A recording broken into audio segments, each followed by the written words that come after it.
पुरानी पेंशन बहाली को लेकर कर्मचारियों ने मौन व्रत रखकर धरना दिया।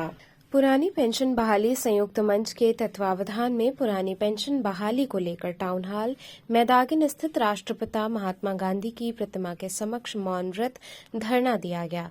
धरने में अधिकारी संघ, केंद्रीय Karmachari Samanvay Samiti, northern railway men's union cantt, NERBLW, Bharatiya डाकतार, rail डाक सेवा, भारतीय जूनियर माध्यमिक शिक्षक, शिक्षणेतर कर्मचारी, राज्य कर्मचारी महासंघ सहित कई संघों के सदस्य एवं पदाधिकारीगण मौजूद रहे, जो मुंह पर सफेद पट्टी बांधकर मौन व्रत धारण किए हुए धरना दे रहे थे। धरने में शामिल सभी हाथ में पुरानी पेंशन बहाली से संबंधित लिखित नारों की तख्तियां लिए हुए थे।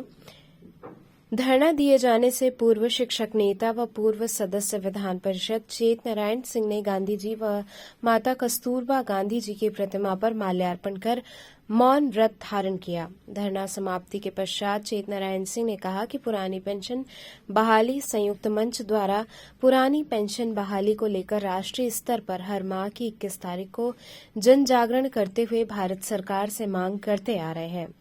मौन व्रत धरने में शशिकांत श्रीवास्तव, शैलेंद्र विक्रम सिंह, सोनचंद वाल्मीकि आदि लोग मौजूद रहे। जी, आज किस तरीके का मौन धरना चल रहा था, क्या कुछ?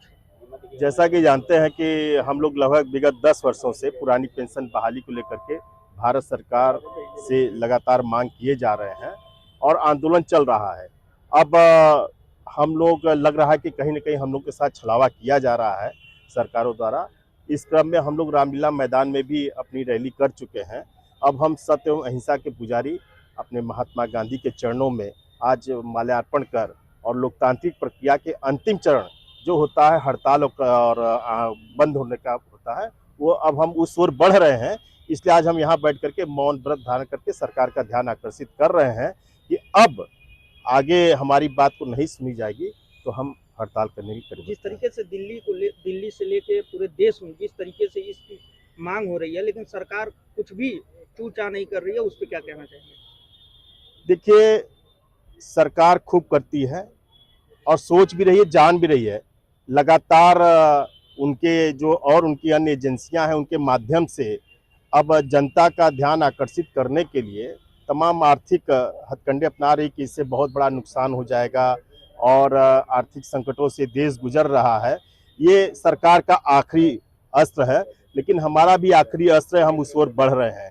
अब जब अस्त्र की लड़ाई शुरू हो गई है तो निश्चित रूप से लोकतंत्र में बहुमत या जिनकी संख्या अधिक होती है, हम सरकार की नीतियों को जन जन तक पहुंचा रहे हैं।